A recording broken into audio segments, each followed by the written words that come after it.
Good morning, everyone. I'm doing my my checklist. Mic is on, camera's on, screen share is on, and I'm recording. It's a brilliant day. We're starting off February with a bang. Look at us. Well, it is February. It's very exciting. It's a short month, which just gives me a little bit of anxiety because it's that much less time that I have to get things on MTL for March. That's okay. Thank you everyone for joining us in person in our live studio audience as well as online. We've had a busy week around the lodge. Lots of facility things going on, which we'll touch on towards the end. But before we get to that, we're going to get to some fun stuff. So this last Tuesday, we introduced, I don't know if everyone saw my general manager update letter that went out, but part of what we are really working on activating is member programming utilizing food and beverage on Tuesdays for an afternoon and an evening event. So last Tuesday, we featured Tuesday Tunes, which was a blast.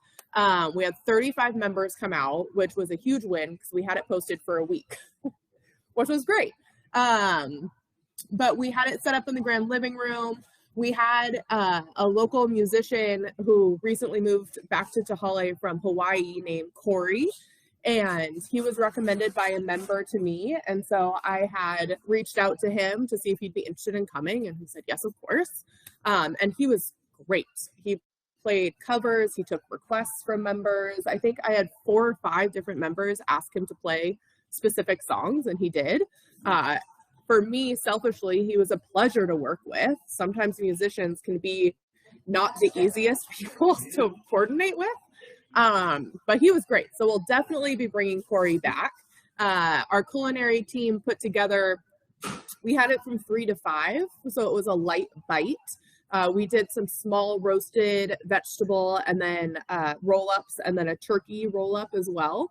We had chocolate chip cookies, our addicting house chips, so just kind of light spread, but it was really nice.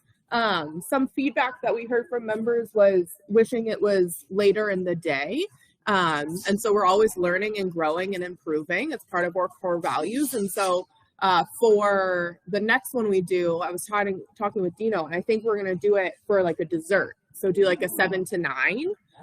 Wouldn't that be fun? So we could do like a fun dessert spread, still have the live music. It was really fun to activate the grand living room in this way because the grand living room was just kind of like our welcome social hall. But it was really cool to kind of like move the furniture around and reimagine the space. But it was very good. We had Julian was here, who has received Christopher's stamp of approval, which is great. Julian also has some cocktails that are featured on the new menu, which is exciting for us. But he was here, so we had a lot of fun. The two of you were at Tuesday Tunes. How did you enjoy it? Yes, we did. We did. Would you bring the musician back? Would you bring the musician back? Oh, definitely. Oh, my gosh. Yeah, I thought he was fantastic. Oh, yes, he was very good. Sing and play. And he had great, one thing that I loved is he interacted. So at one point he led everyone through a cheers that they do in Hawaii, I think it was. I was kind of like in and out, but so he was interacting with the members and talking, and you know, it wasn't just a performance. So and he did play our songs. That's cool. We knew them. Yes, it was fantastic. I know at one point he was playing one of my favorite Tim McGraw songs, and I was like, oh my gosh, it's Humble and Kind. This is great. But really fun. For February, we are going to be introducing something called Super Tuesday, SOUP-ER, because we like to get silly and crafty around here, where we're going to be doing kind of like a soup and salad lunch bar, to where it'll be a registration-based event, but it'll be open for members and dining members to come and just have lunch, a different style of lunch on a Tuesday. We're also continuing our sips and supper, wine dinners, different events. I have a murder mystery that I just booked for a Tuesday in March. towards the end of March. So that will be fun, activation on a Tuesday. But yeah, so this was kind of our first dabble in Tuesday Tunes, and we'll definitely be doing it again.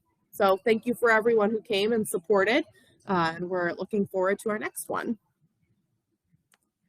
So new season, new menu. We purposely don't post on MTL when we launch a new menu because we try to do kind of like a soft launch. And so we utilize the Summiteer Live to let members know when we're launching it, but we don't blast it on MTL because sometimes new menu rollout has some kinks because we're learning plating and service, etc. But I have heard nothing but good things about the new menu. I'm very proud of our culinary team. We did a tasting on Tuesday with our full mantle service team where we got to walk through each of the items, taste all of the items. My favorite part is hearing the culinary team take ownership of some of the items and then proudly get to talk about it. So one example is Jordy, who's one of our culinary team members. His favorite is the turkey ginger burger. And so he came out and presented that one. It's just the pride and excitement on their face just makes my little mama heart very happy. So I wanted to display some of the items from the tasting. Sometimes food isn't that appetizing this big, so I apologize, but I promise it's all really delightful. So these are some of our new appetizer specials that are on the menu. So we have an eggplant parm. This one's beautiful with those microgreens on top. It's very eggplanty, so make sure you like eggplant. Yes, it's very eggplant forward. Yes, exactly. That's definitely what the palate gets on it. But really good breaded. Then the pork lumpia, which is also fantastic with the pickled cucumber, and then the sweet Thai chili sauce. And then we have the coconut shrimp. So we traded out our coconut chicken for coconut shrimp. Those are filleted open, so they sit really nicely. And then we also are introducing, this is the turkey ginger burger. Obviously doesn't have any sides on it, but these are all hand-formed patties, which is pretty awesome. And it tastes great. We had this on our menu, I think 2 menus ago, and it was one that members were like, where did it go? She's back. So come enjoy it because she's here. And then we have a Southwest salad, which is similar. 3 menus ago, I think it was, we had our fajita salad that did really well. So this is kind of a step up from that one. You can add a protein to that as well if you need a little more sustenance. And then we were excited to bring back our barbecue chicken pizza, which is one of my personal favorites. And then last page of giant food for us is we have our drunken noodles, which I have heard rave reviews about. It does have a little bit of heat on it, so it's one thing to be mindful of. But it is plated beautifully. This was the team's favorite at the tasting, was the drunken noodles. And then we're featuring a 12-ounce ribeye, our 4-cheese mac and cheese. This was so good. I wanted to eat the entire serving at the tasting. But it's cavatappi cavatappi pasta with 4 cheeses and then toasted breadcrumbs on top. This one has been selling like crazy, which is great. But I suggest having it when you don't necessarily have a lot going on the rest of the day, because I just wanted to have a nap after enjoying this delicious meal. And then the last one featured on there is the chicken risotto. We've had some members ask if we're doing specials this week. When we launch a new menu, we don't do specials for the week just because we want our team to be able to focus on producing the new menu. So we'll have specials back next week. Lots of comfort food. Yes, lots of comfort food. Lots of deliciousness as we kind of finish winter, and then in I think 3 months we're going to aim at bringing out a new menu. So we'll always have some of those good, hearty, stick to your bones, but the spring menu usually features some lighter, more fun color on plates. But yeah, lots of great things. So just a reminder, we have officially launched our Mantle Winter Hours of Operations. These will adjust again in May. But just a reminder for the mantle, our hours of service for seatings are Wednesday through Saturday from 11 a.m. to 8 p.m. So last seating at 8. And then on Sundays from 11 to 6. So last seating at 6. So you're welcome to make a reservation then. And then we also are doing breakfast the last Sunday of the month starting at 9. So reservations for that can be on Open Table. Just a reminder for breakfast that is considered a mantle event, so you do not register on MTL for it. That's all done through the reservation system through Open Table, where the host or the concierge can help you sign up if you need assistance with that. Monday open up for service, or is that kind of be your day off? Yeah, so the mantle has not been open on Mondays, and I don't anticipate us opening just because it's the team. We're a small but mighty team, and so it's nice for them to have a day. And then it also gives our porter team a chance to kind of deep clean the restaurant as well as the back of house area. So it serves a couple of purposes. Selfishly, it's nice to have a day, but it also allows the porter team to really get in there and make sure it's clean. What about the lodge hours? That was just this was an old slide that I forgot to edit, but that was from Monday when we had our team party. The lodge hours remain the same. So facility update, lots going on this week. The pond is now working. Very exciting. So Boone came out and was able to get they were working real hard all day on, I think it was Thursday, really hard out by the path on the other side of the pond. That's where that electrical hole is, if you will, that flooded and then frazzled itself. But we now have a working fountain as well as a working stream, which is very exciting for us. And then one other edit is you'll now see kind of like swirlies in the water. And that function, I guess, has always been set up but never functioned. And so Robert was like, we need to make sure this is working, because the purpose of that is it keeps the water circulating in that area so we don't have to treat it as often with chemicals. So you'll only see those swirlies on this side of the pond, because that side has the fountain, which then goes down and then suctions the water up to the stream. So that's kind of its own swirly, if you will. That's my professional technical term of the day. It has its own swirly system. And then the swirlies in the front are to circulate that front water.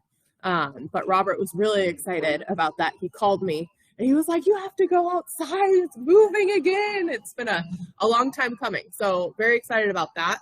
And then the unfortunate thing that happened is on Monday, we had a sprinkler head burst in Hudson. It flooded Hudson, the mantle, and our kitchen and bar area. So you will notice right now that Hudson's door is shut because she's not looking so great. She's a little rough. So Robert and I, unfortunately, were not able to go to our team event because we were here squeegeeing. But a huge shout out to Orlando, because he called Robert right away, learned how to turn the water off. So we were able to turn the water off.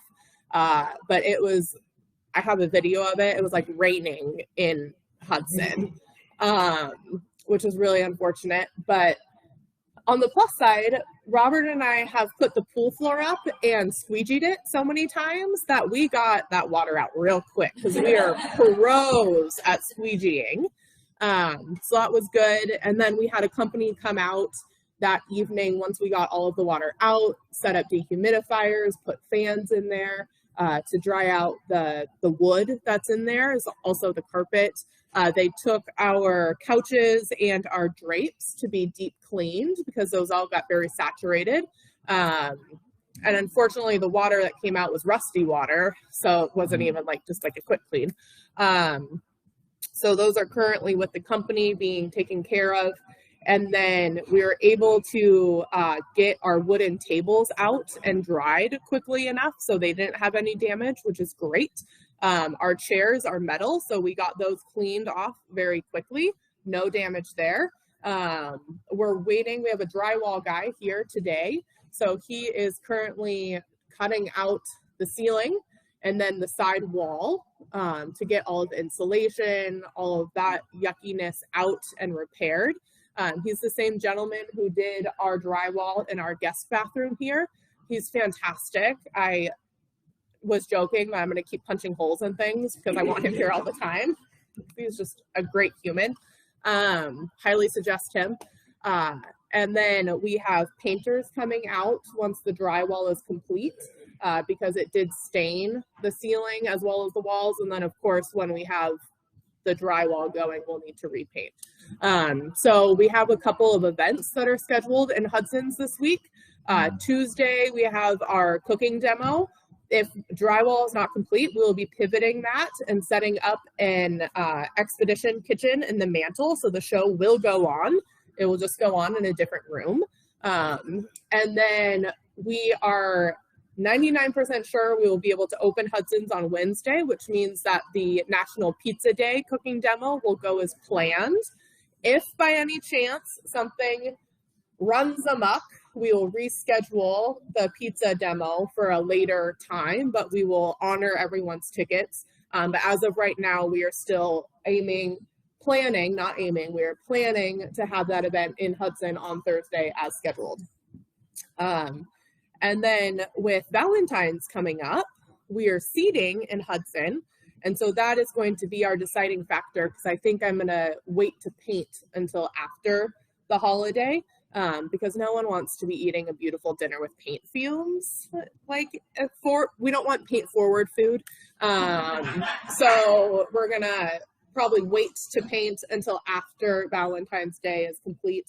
But Leslie and I were talking about, if it's just not romantical in there, putting up our pipe and drape, which we use in two tides all the time, just to kind of block off that back half of the room. And then that way we can still have tables and chairs and service in there without looking at a weird drywall remnants on the wall. But that was my biggest concern. I walked in this building with all the water shattering down. I was like, oh my God, Valentine's. But it's all going to be okay. So again, a huge shout out to Orlando, who made that call immediately, was able to get the water off. Huge shout out to Robert for coming up. I jumped in my truck and was up here in 5 minutes. I was about to start getting ready, and then Robert called, and I was like, babe, I gotta go. Hauled up here. And then, of course, to our wonderful vendor partners who were able to come out and help. So very unfortunate experience, but it is what it is. We're working with the insurance company to see what exactly caused it, so that we know and can figure that one out. But unfortunate, but it could have been worse. The good part was the kitchen floors and the bar floors are designed to be wet, so no damage there. We were able to turn the gas off in the restaurant, so we didn't have to worry about any of that. We were closed on Tuesday, so there was no potential issue there. And then we were able to get the water off of the mantle floor quickly enough, which was good. So the mantle was still able to operate as normal. Just Hudson's is being worked on as we speak. You're right, that'd be worse for you to have the event that day or at night. Yep, so that was my first thing, is thank the Lord it was 3:30 in the afternoon and not 3:30 a.m. because that water just kept coming and kept coming and kept coming. And we've had, before my time, there was a pipe that burst in base camp. And so we've gone through this before. I immediately called Jason. I was like, Jason, who did you use when base camp pipe burst? So he gave me all the information and we got them out. But yeah, so that was the plus side. Leslie, in her beautiful Leslie way, was like, well, did you at least sing Singing in the Rain? I was like, when I got here, I was not in the chipperest of moods, so that was not on the forefront of my mind to be singing that song. But hindsight, I should have gotten an umbrella and just embraced the moment, because what else would I have done? Hopefully I don't have to ever have that opportunity again. But if we do, I'll have an umbrella ready. You see the first sprinkler head, we just don't know why first. So what the assumption is that it was very cold.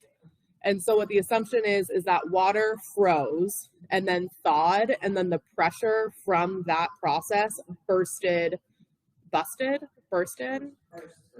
Thank you, everyone. We're a team around here. You're welcome for Central Services. Your GM's great at language.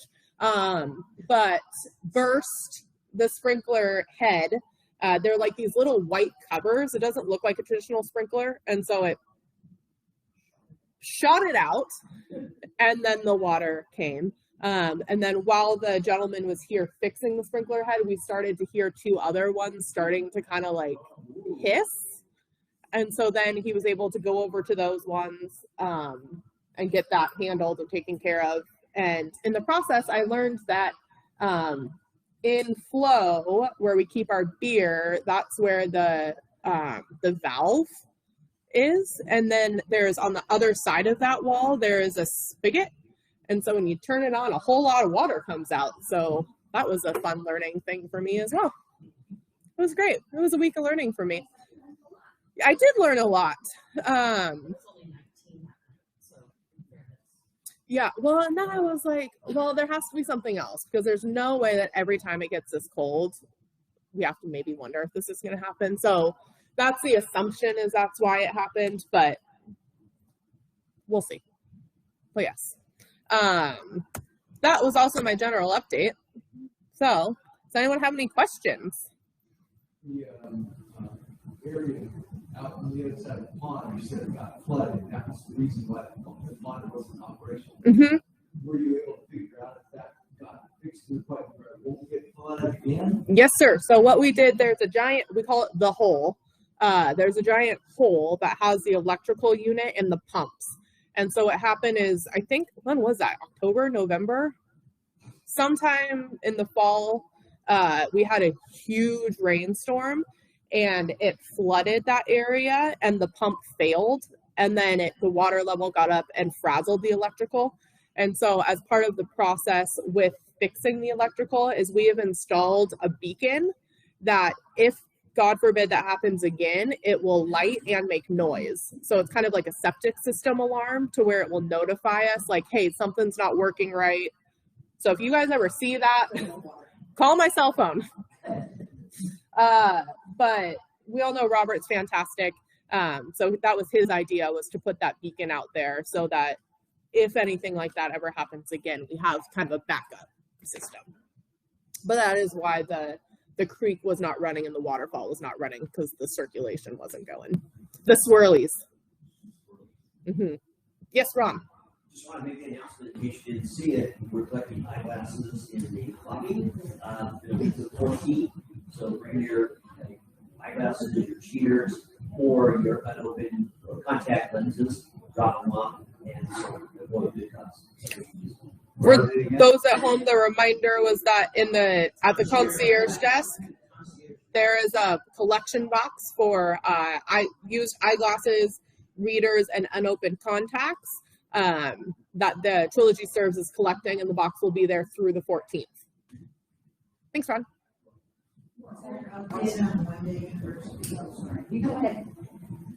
What? Is there an update on One Day University? Not yet. So our fearless lifestyle leader, Sarah Rainey, has been on much deserved vacation this past week. And so I have an email out to her, and I'm waiting to hear back on the update on that. But I tested one of the links this last week, and it worked. So I think I'm going to post them for February, just with the understanding that if you click it and it's not the right one, we're still working through the kinks, but at least it would be there to try. Because the One Day University is a contract that our Central Services team of Blue Star manages and then gives to all of us. So it's not one that I manage, so I've just been kind of waiting to hear more. But I know it's on the forefront of their questions. Yes? I may have missed it, but I thought I saw something a couple weeks ago on a CPR class. Did I miss it? No, it's on Wednesday. It's full. But what their Tom Shepard is the gentleman who's been working with the fire department on that one. And so we think we're going to offer it again. So it's a hands-only CPR class. That one's on Wednesday. And then on Monday, there is a fire extinguisher safety class. Correct. Mm-hmm. I know at the church meetings, they said that if you do get into these ones, put on the wait list so they don't have any more offerings. Mm-hmm. Yeah. I tell everybody to do it every day and then I fail. No. Yeah. Come see me after and I can get you on the wait list because, like you said, the wait list is a very important tool, not only for getting people in, but it also shows us like, oh, there's 50 other people who want to take advantage of this class. But if no one signs up for the wait list, then we assume everyone who wanted to do it was able to do it. So I'm not able to accommodate any additional people for Wednesday's class. We're at capacity for that space with the equipment that's needed. But please sign up for the wait list so we know if and when to offer it again. Fire extinguisher class, is that another class? Yep, the fire extinguisher class is on Monday. This coming Monday. Yeah.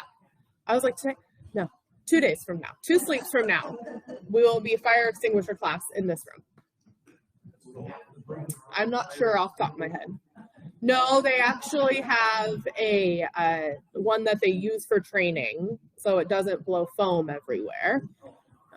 I know. So please don't bring your own to practice. Robert will not be thrilled. He's got some other things going on and does not want to deep clean this room. But yes, fire extinguisher safety class in here on Monday. And I don't know if that one's full, but I can check when we're done for you. Oh, it's full. So same thing.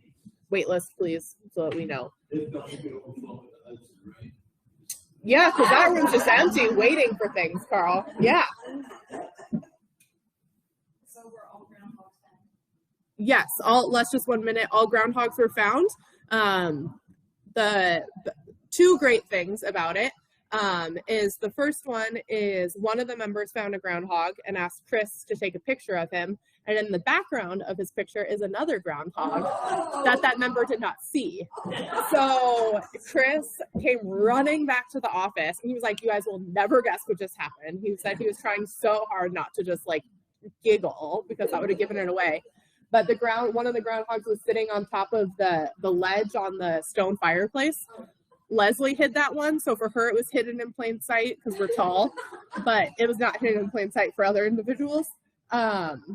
But that was the little groundhog that was in the picture with the member. And then I laughed. I took pictures, and I wish I had my phone on me because the team then re-hid the groundhogs in the office for me to find without knowing. So I'm opening up drawers, there's a groundhog. I opened our deposit box, there's a groundhog. I opened our safe, there was a groundhog.